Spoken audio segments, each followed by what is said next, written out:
असलामुअलैकुम की हाल है सारिਆਂ ਦਾ ठीक ठाक हो से शे ठीक है। अल्लाह ताला ਤੁਹਾਨੂੰ ਸਭ ਨੂੰ ਆਪਣੇ ਹਿਫਜ਼ ਈਮਾਨ 'ਚ ਰੱਖੇ ਤੇ ਆਪਣੀ ਸਿਹਤ ਦਾ ਖਿਆਲ ਰੱਖਿਆ ਕਰੋ।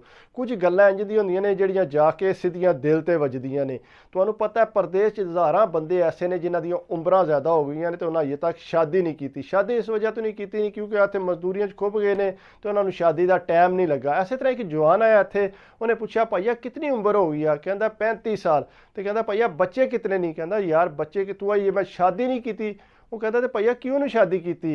वो कहता भैया तेनों नहीं पता गुरबत के होंदी है। कहता यार ये गुरबत का के तलक? कहता मैं निक्का जिहा सा ते मेरे वालिद साहब फोत हो गए, मैनू वालिद साहब की शक्ल भी नहीं याद। कहता मेरा वड्डा भाई जिहड़ा वो है गूंगा। कहता उन्हें मैनू प्यो बन के पालिया। कहता मैं निक्का जिहा सा, मैनू नवाना, मैनू कपड़े पवाने। कहता रेहड़ी लांदा सी। कहता रेहड़ी ला के मैनू उत्ते भालदा सी, नाल फ्रूट कट कट के मैनू पिया खवालदा सी। कहता इतना मेरा करदा आ। कहता साडे सारे भैणां भरावां दा उन्हें बहुत कीता है। कहता उन्हें घर जो भी है किसी चीज़ की सानू कमी नहीं महसूस होण दित्ती। कहता वक्त के नाल नाल आस्ता आस्ता उन्हें रेहड़ी छड्ड के ते उन्हें एक रक्शा लै लिया। कहता वो रक्शा चलांदा सी ते कहता मैं भी आस्ता आस्ता वड्डा हो गया ते कहता मैं काम शाम उन्हें मैनू करन नहीं दित्ता ते मैं काम कीता भी कोई नहीं। तो कहता जो मुड़ियां नूं बाहर तकना, बाहर फिरना टुरना तो मुड़े आस्ता आस्ता बाहर निकलते सी डंकियां ला के। कहता मैं घर जिद की कि मैं बाहर जाना है। कहता अम्मा जी नूं आख्या तो अम्मा जी कहते ने साडे कोल अपने पुत्र वसाइल नहीं कि असी तेरा जिहड़ा इन्ना को पैसे दे सकीए कि तू बाहर जाए। तो कहता तेरा वड्डा भरा रक्शा चलांदा ते पैसे कित्थों आए? सानूं ते कोई उधार भी नहीं देंदा। कहता वड्डा भाई कोल बह के सुणदा सी पिया। कहता मैनूं कहता तू बाहर जाना है? कहता मैं बाहर जाना है। कहता तू फिक्र ना कर, मैं अपना रक्शा बेचना तो तू बाहर टुर जा। कहता मैं बड़ा खुश होया कि चलो भैया रक्शा बेचदा तो मैं बाहर टुर जा। कहता ये तो नहीं मैनूं पता है कि पिछू घर के हालात की होणगे। कहता मैं अपनी जवानी के नशे च आया, चलो जी मैं बाहर चला। बाहर जाके मुड़ियां दस्सिया कि वाह जी मेरी भी तैयारी हो गई है बाहर की। कहता मुड़ियां का ग्रुप बनया तो मैं भी नाल तैयारी कर ली। कहता भाईए ने रक्शा बेचिया, बेच के पैसे दिते। कहता ठीक है तू जा। कहता मैं तू डंकियां लांदा लूंदा बाहर आ गया। कहता बाहर आके मैं बड़ा ही खज्जल होया कि कम्मा वास्ते होर अगे पिछे। कहता पिछू फिर भाईए ने मजदूरी शुरू कर दी थी। कहता मजदूरी करता रहा, फिर कहता आस्ता आस्ता मैं पैसे टोरे, घर के हालात जिहड़े ने वो बेहतर हो गए।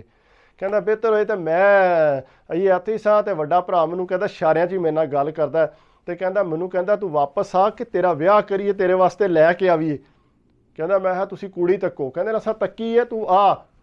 कहता मैं चलो सही है। कहता मैं फिर गया पिछा बड़े चावां नाल उत्थे। कहता उत्थे जाके सारी शॉपिंग शूपिंग कर, कुड़ी वाले आए, असीं गए। कहता बस ना दिहाड़े शिहाड़े होए। कहता शादी की तैयारी हो गई। कहता मंगनी वाले दिन मेरे वड्डे भाई जिहड़ा गूंगा है कहता उन्हें इतने चाह कीते। कहता बई भंगड़े पा, मठियाई दे। कहता उन्होंने समझ नहीं आती किधर किधर जाए। कहता इस तरह खुशी हो पिया मनांदा सी। कहता बड़ा सोहना मेहंदी वाली रात लंघी तो कहता अगू सुबह होई मैं दूल्हा शुल्हा बन के तैयार होया। कहता तैयार होया इतनी देर नूं छुरी चुक के ते सामने मेरे आ गया। कहता मैं तेरा विआह नहीं होण देना। मैं क्यों विआह नहीं होण देना? उन्हें मजाक लगे यारे।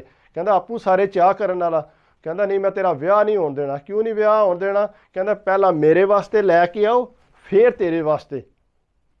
वो बंदे सारे कहते रिश्तेदार समझाण लग पे कि हुण इहदा विआह कर लिया, हुण तू विचों किधर लत्त अड़ाने पिया। कहता ना ना ना ना। कहता मैं गला वड़ देंगा। कहता मैं गुस्से च कोल जाके ना मैं कहा लै वड मेरा गला। कहता ना तेरा नहीं गला वड्डना।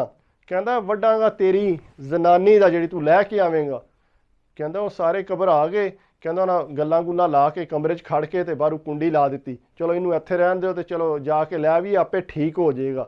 कहता असीं टुर गए। जिस कुड़ी वाले दे घर पहुँचे आ तो कहता मगरों भाई होर भी पहुँचे, पता नहीं किन्ने कुंडी खोली। कहता कुड़ी वाले दे घर आके वो रौला पाई।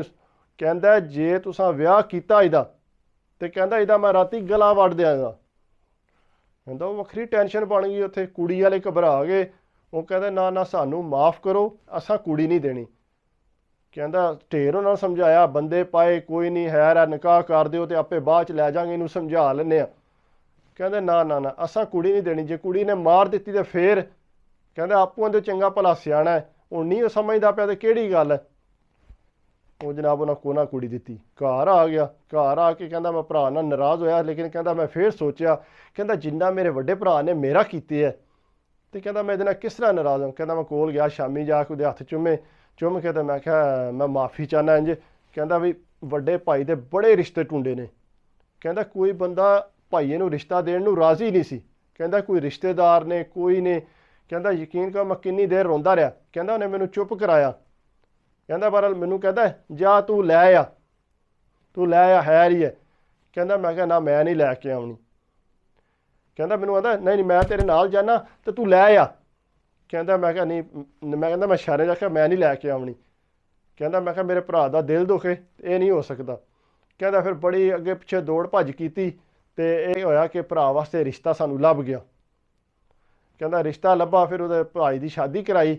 ਸ਼ਾਦੀ ਕਰਾ ਕੇ ਤੇ ਫਿਰ ਕਹਿੰਦਾ ਮੈਂ ਬਹਰਹਾਲ ਆਪਣੀ ਘਰ ਨਹੀਂ ਲਿਆਂਦੀ। ਮੈਨੂੰ ਕਹਿੰਦਾ ਚੱਲ ਤੂੰ ਤੇ ਸ਼ਾਦੀ ਕਰ। ਕਹਿੰਦਾ ਨਹੀਂ ਨਹੀਂ, ਕਹਿੰਦਾ ਜਿੱਥੇ ਮੇਰੀ ਮੰਗਣੀ ਹੋਈ ਸੀ ਨਾ, ਮੈਂ ਉਹਨਾਂ ਨੂੰ ਆਖਿਆ ਕਿ ਤੁਸੀਂ ਇੰਝ ਕਰੋ ਕਿ ਮੈਂ ਇਹਨੂੰ ਬਾਹਰ ਹੀ ਮੰਗਾ ਲੈਣਾ ਤੇ ਤੁਸੀਂ ਜਿਹੜਾ ਨਾ ਮੰਗਣੀ ਹੋਈ ਸੀ, ਸ਼ਾਦੀ ਬਰਾਤ ਗਈ ਸੀ, ਕੁੜੀ ਦਾ ਰਿਸ਼ਤਾ ਤਾਂ ਨਹੀਂ ਨਾ ਐਡੀ ਜਲਦੀ ਲੱਭਦਾ। ਤੇ ਕਹਿੰਦਾ ਮੈਂ ਕਿਹਾ ਮੈਂ ਉਹਨੂੰ ਬਾਹਰ ਹੀ ਮੰਗਾ ਲਾਂਗਾ ਤੇ ਤੁਸੀਂ ਘਬਰਾਓ ਨਾ ਵੀ। ਕਹਿੰਦਾ ਫਿਰ ਮੈਂ ਇੰਝ ਕੀਤਾ। ਲੇਕਿਨ ਇਹ ਹੈ ਕਿ ਕਹਿੰਦਾ ਭਾਈ ਇਹਦੇ ਮੈਨੂੰ ਗੱਲ ਹੈ ਵੀ ਗੱਲ ਹਕੀਕਤ ਸੀ ਕਿ ਉਹਦੀ ਇੰਨੀ ਉਮਰ ਹੋ ਗਈ ਸੀ ਤੇ ਉਹਦੀ ਸ਼ਾਦੀ ਨਹੀਂ ਸੀ ਹੋਈ। ਜ਼ਾਹਿਰੀ ਗੱਲ ਉਹਨੇ ਗੁੱਸਾ ਤੇ ਕਰਨਾ ਸੀ ਤੇ ਇਸ ਵਾਸਤੇ ਹੋ ਜਾਂਦਾ। ਸਾਡੇ ਬੰਦੇ ਥੋੜ੍ਹਾ ਜਿਹਾ ਜ਼ਹਿਨ ਕਲੋਜ਼ ਰੱਖਦੇ ਨੇ ਕਿ ਗੂੰਗਾ ਤੇ ਇਹਦੇ ਨਾਲ ਸ਼ਾਦੀ ਬੱਚੀ ਦੀ ਕਰਾਂਗੇ ਤੇ ਸ਼ਾਇਦ ਪਤਾ ਨਹੀਂ ਕੀ ਹੋ ਜਾਏਗਾ। ਜਦੋਂ ਉਸ ਬੰਦੇ ਨੇ ਸਾਰੇ ਘਰ ਦਾ ਸੰਭਾਲਿਆ ਸੀ ਸਿਸਟਮ, ਭਰਾ ਨੂੰ ਬਾਹਰ ਟੋਰਿਆ, ਪੂਰਾ ਘਰ ਚਲਾਏ ਅਸੀਂ, ਉਹ ਬੰਦਾ ਕੋਈ ਇੰਝ ਤਾਂ ਨਹੀਂ ਨਾ ਹੋ ਸਕਦਾ। ਇਹ ਤਾਂ ਨਹੀਂ ਉਹਦੀ ਜ਼ੁਬਾਨ ਨਹੀਂ ਹੈ ਤੇ ਰਿਸ਼ਤਾ ਨਹੀਂ ਲੱਭਣ ਲੱਗਾ। ਇਹ ਗਲਤ ਸੋਚ ਆ ਸਾਡੀ, ਇੰਝ ਨਹੀਂ ਹੋਣੀ ਚਾਹੀਦੀ। ਸਭ ਅਸੀਂ ਬਰਾਬਰ ਆ। ਇਸ ਵਾਸਤੇ अगर मेरी वीडियो अच्छी लगी हो तो प्लीज़ लाइक करा करो, कमेंट्स करा करो, सबसक्राइब कर दो तो दिल खुश होता है। इस वास्ते ज़रूर सबसक्राइब करा करो तो अपनी सेहत का ख्याल रखा करो तो दुआवां च याद रखियो। तो अल्लाह हाफिज़।